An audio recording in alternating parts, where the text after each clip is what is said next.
Dans la tapisserie de notre existence, le fil du rejet se tisse avec la douleur des attentes non satisfaites, surgissant de sources diverses de manière inattendue. Il se manifeste sous diverses formes, le travail de rêve insaisissable nous glissant entre les doigts, le refus poignant d'une proposition sincère, le spectre hantant d'un amour non partagé, ou le rejet indifférent d'une idée qui a une signification profonde pour nous. C'est une expérience universelle qui nous propulse souvent vers la négativité, sapant notre motivation, perturbant l'harmonie intérieure, et parfois provoquant des ondes dans l'étang de notre estime de soi. Et pourtant, que se passerait-il si nous osions aborder le rejet sous un angle non conventionnel? Et si nous le percevions non seulement comme une adversité, mais comme un don divin? Cette perspective non conventionnelle trouve ses racines dans le stoïcisme, une philosophie ancienne qui a ressurgi pour remettre en question nos perceptions. En naviguant à travers le prisme historique, nous cherchons à éclairer l'approche stoïcienne du rejet, dévoilant les facettes cachées qui transforment cette expérience apparemment négative en une bénédiction dissimulée. Pour ceux qui cherchent à comprendre pourquoi le rejet peut être une bénédiction profonde déguisée, je vous invite à nous accompagner dans ce voyage jusqu'à la culmination de notre discours. Préparez-vous à être surpris. En plongeant dans la perspective historique sur le rejet, les stoïciens se présentent comme des philosophes avec une approche distinctive des vicissitudes de la vie. Ils manient l'outil philosophique connu sous le nom de « dichotomie du contrôle », un principe qui divise le monde en deux domaines, ce qui est en notre contrôle et ce qui se trouve au-delà. Ce pilier philosophique souligne la pensée stoïcienne, affirmant que seules nos pensées, comportements et actions sont en notre domaine, tandis que les événements externes, le passé, le futur, les autres personnes, et, crucialement, le rejet, existent au-delà de nos limites de contrôle. Les stoïciens, avec une sagacité qui résonne à travers les corridors du temps, ont proposé que la reconnaissance de cette dichotomie soit le premier pas vers une vie épanouissante. Ils préconisent de diriger notre énergie vers ce que nous pouvons influencer et d'embrasser avec équanimité ce qui est hors de notre portée. Dans ce cadre philosophique, le rejet se dévoile comme un événement externe, une circonstance qui nous arrive, non par notre propre volonté. Pourtant, c'est précisément dans cette reconnaissance de la dichotomie stoïcienne que les graines de la transformation sont semées. Le stoïcisme nous invite à voir le rejet non pas comme une défaite personnelle, mais comme une facette inévitable du voyage vers la croissance personnelle. Il nous encourage à naviguer dans les eaux tumultueuses du rejet avec résilience, comme s'il s'agissait d'un test divin plutôt que d'un obstacle insurmontable. La perspective stoïcienne reformule le rejet, le classant comme un événement entièrement hors de notre contrôle. Les décisions des autres de rejeter nos idées, sentiments ou efforts sont enracinés dans leur propre jugement, circonstances et choix, des facteurs externes à notre sphère d'influence. C'est une reconnaissance qui nous invite à maintenir la maîtrise de soi, veillant à ce que le rejet ne perturbe pas notre équilibre intérieur. Cependant, ce détachement stoïcien est loin de l'indifférence. Au contraire, c'est un appel à percevoir le rejet comme une toile sur laquelle les coups de l'apprentissage et de la croissance peuvent être peints. Les stoïciens, confrontés au rejet, ont engagé un dialogue constructif avec eux-mêmes. Si une idée était rejetée, ils se demandaient, quelles leçons peuvent être tirées de cette expérience? Comment cette idée peut-elle être affinée?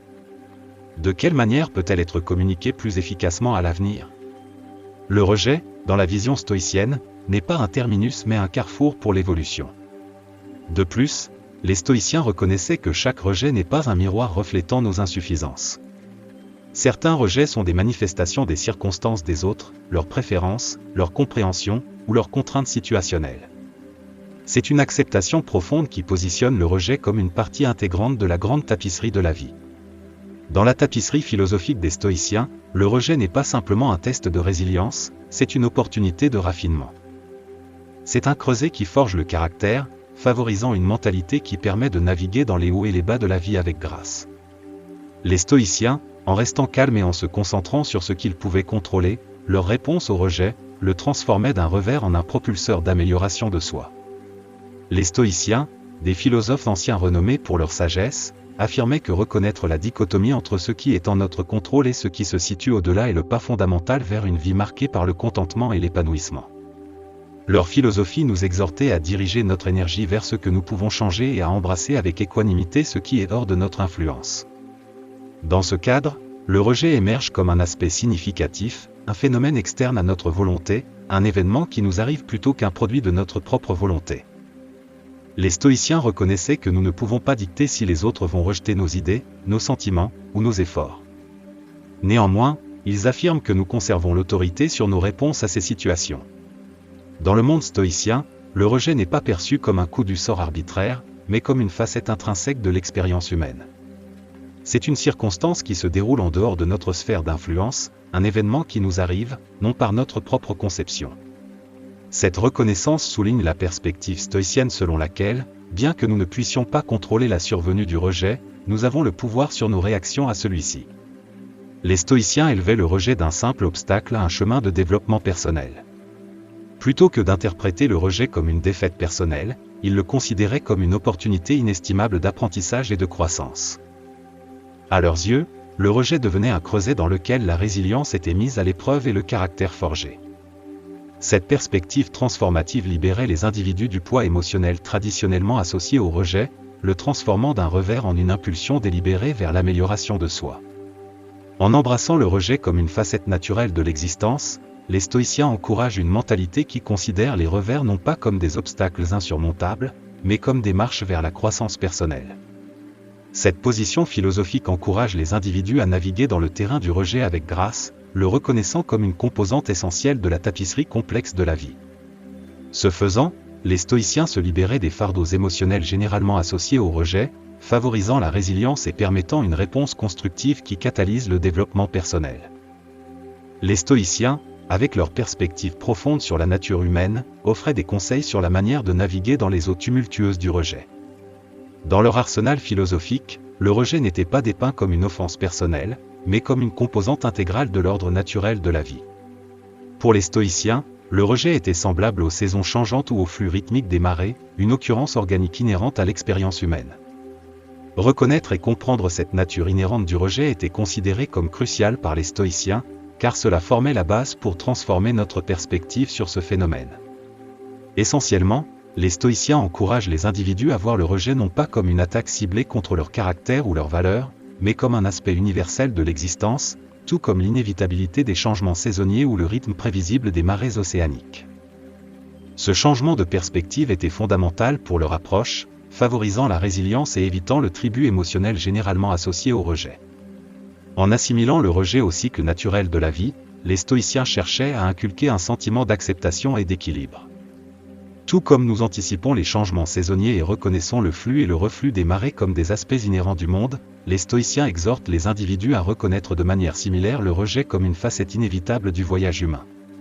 Cette perspective servait à détacher le poids émotionnel du rejet, permettant aux individus de le confronter avec un sentiment de tranquillité plutôt que comme une attaque personnelle. En adoptant le point de vue stoïcien, les individus étaient incités à cultiver une mentalité qui reconnaissait le rejet non pas comme une déviation de l'ordre naturel, mais comme une partie intégrante de la grande tapisserie de la vie. Cette acceptation, ancrée dans la philosophie stoïcienne, offrait une voie pour transformer l'impact du rejet d'une force déstabilisatrice à une occurrence naturelle, permettant finalement aux individus de naviguer à travers les défis de la vie avec une plus grande équanimité et résilience. Selon les stoïciens, le rejet était perçu comme une occurrence entièrement hors de notre contrôle. Lorsque quelqu'un choisissait de rejeter nos idées, sentiments ou efforts, la base de leur décision reposait sur leur propre jugement, circonstances et choix, des facteurs externes qui existaient en dehors de la sphère de notre influence. Les stoïciens non seulement reconnaissaient cette vérité fondamentale, mais, plus important encore, ils l'embrassaient.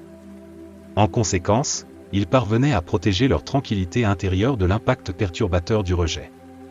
Contrairement à une attitude d'indifférence, les stoïciens considéraient chaque événement, le rejet inclus, comme une opportunité inestimable d'apprentissage et de croissance personnelle. Alors qu'ils acceptaient que les circonstances externes, y compris le rejet, étaient hors de leur contrôle, ils n'adoptèrent pas une attitude passive ou apathique. Au contraire, ils abordent le rejet avec une mentalité proactive, extrayant des leçons et des insights de ces expériences. Pour les stoïciens, la clé résidait dans leur capacité à distinguer ce qui pouvait être contrôlé de ce qui ne pouvait pas l'être. Les événements externes, tels que les décisions des autres d'accepter ou de rejeter, entraient dans la catégorie de l'incontrôlable. Cependant, leur réponse à ces événements externes était fermement sous leur contrôle. En dirigeant leur attention vers leur propre réaction et interprétation du rejet, les stoïciens trouvent une source de renforcement et de résilience. Cette perspective stoïcienne leur permettait d'aborder le rejet non pas comme une source de détresse personnelle, mais comme un moyen de réflexion et d'amélioration de soi. Chaque rejet devenait une leçon à étudier, une opportunité d'affiner leurs idées, d'améliorer leur communication et de renforcer leur résilience émotionnelle. L'approche des stoïciens vis-à-vis du rejet était donc caractérisée par un équilibre dynamique, reconnaissant la nature externe du rejet tout en façonnant activement leurs réponses internes pour le développement personnel. Les stoïciens ont embrassé le rejet comme un outil de développement personnel et de croissance personnelle. Face au rejet d'une idée, ils adoptent une approche proactive et introspective. Au lieu de succomber à des sentiments négatifs, ils se demandaient « Que puis-je apprendre de cette expérience ? Comment puis-je améliorer mon idée ? De quelle manière puis-je la communiquer plus efficacement la prochaine fois ?» Ce processus réflexif servait de mécanisme d'amélioration continue. En recherchant des leçons à la suite du rejet, les stoïciens transformaient les revers en démarche vers l'évolution. Plutôt que de s'attarder sur la déception du rejet, ils concentrent leur attention sur des questions constructives visant à affiner leur compréhension, leurs compétences et leurs stratégies. En essence, les stoïciens ne permettaient pas au rejet de devenir une source de découragement. Au contraire, ils exploitent son potentiel de croissance et de résilience. En abordant le rejet avec une mentalité de curiosité et un engagement envers l'apprentissage, ils naviguaient non seulement avec grâce dans les conséquences émotionnelles, mais se propulsaient activement vers le développement personnel. Cette approche stoïcienne souligne le pouvoir transformateur d'utiliser le rejet comme un catalyseur pour l'amélioration de soi. Elle reflète une mentalité qui transcende l'impact immédiat du rejet, mettant l'accent sur la valeur durable de l'apprentissage continu et de l'adaptation face aux défis inévitables de la vie. De plus, les stoïciens possédaient une compréhension nuancée selon laquelle chaque instance de rejet ne devrait pas être interprétée comme le reflet de leurs propres lacunes.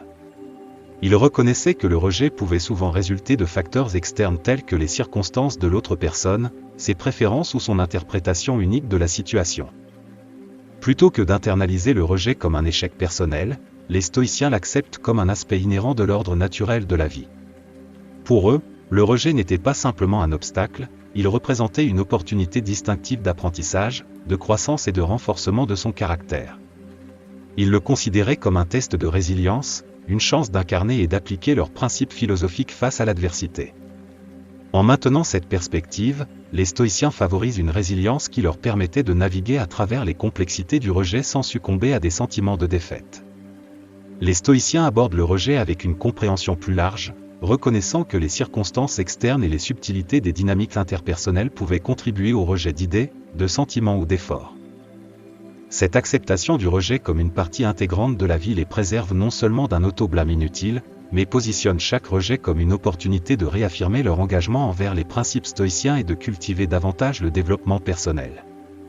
Maintenant, maintenir la sérénité et diriger leur attention vers ce qui était en leur contrôle, en particulier, leur réponse au rejet, les stoïciens redéfinissent habilement le rejet comme une voie vers l'amélioration de soi. Dans leur cadre philosophique, le rejet devenait un outil, un mécanisme pour apprendre à valoriser ce qu'ils possédaient déjà et à découvrir la satisfaction interne, plutôt que de compter sur une validation externe. En cultivant une attention inébranlable sur leur propre réaction au rejet, les stoïciens transcendent le poids émotionnel traditionnellement associé au revers. Ils transformaient le rejet d'un obstacle perçu en une démarche délibérée vers la croissance personnelle. Cette perspective ne les protégeait pas seulement des turbulences du jugement externe, mais instillait aussi un sentiment de satisfaction interne indépendant de la validation externe.